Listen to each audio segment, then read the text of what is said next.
ไปหาสื่อไปโคมกับเกลือปูดจะเป็นลึกการอื่นเรื่องแรงหาขอดทางเขาบัดแกะขึ้นสูงเนาะเขาไปด้านในมาเลยในบ้านขี่มาตลอดเลยขี่ไปไหนคนทางยาวๆไกลที่จริงในมืดเดี๋ยวได้นี่แต่ว่าเขาถ่ายมันแจ้งสิเนาะไปยังไงล่ะผมไฟตลอดเลยเขาไปเลยไปสองบ้านเลยเดี๋ยวมาเขาพอมีเขากำลังเข้าไปสู่โคก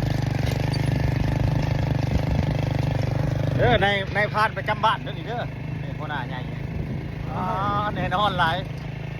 เซเบอร์เขาไปเจอกันที่โคกเลยมันนี่โยเอาเลยแน่นอนตัวแรกแข่งมันเด้อตัวแรกแข่งมันนี่มาตะข้างกับจับเลยนี่จวดตัวที่สองตัวที่สามนี่เห็นบ่นี่เรียบร้อยเจออีกแล้ว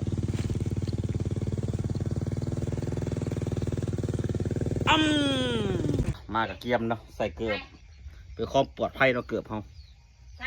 กำลังประกอบวันนี้นี่รู้ของเถียงของนาเบานี่รู้จับไปเขาเนี่ยเด้อตอนนี้เด้อกำลังสิบกะได้นี่แกน่ะกะเกียบเบิดแล้วนี่ไฟของไฟโคมเรียบร้อยนี่เต็มมือนี่เต็มเด้อ3 อันนี่นะเจอกัน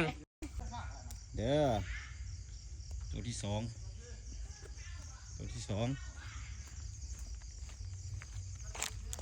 โอ้นี่เห็นบ่พี่น้องเห็นบ่โอ้ยขาดตอนนี้กำลังลงโขกด้วยและ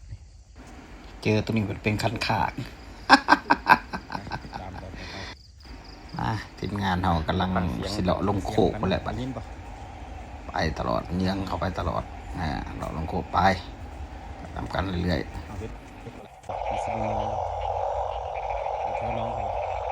เสียงมันว่าไปดูกันเห็นบ่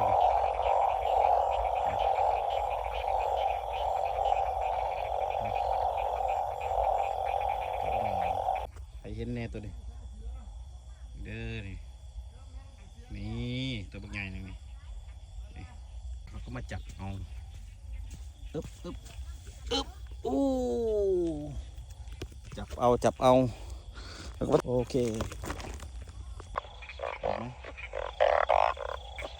กำลังรอท่าเลยตอนนี้อึ๊บ